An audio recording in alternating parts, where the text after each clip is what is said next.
If you can't really get that part, if you don't really manage to whistle like that, then try saying like this, and then make it more gentle. You could already hear the whistle part, right?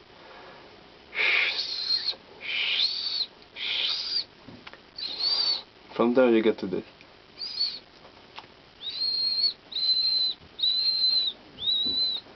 Okay, after you know this part, you should try practice on this.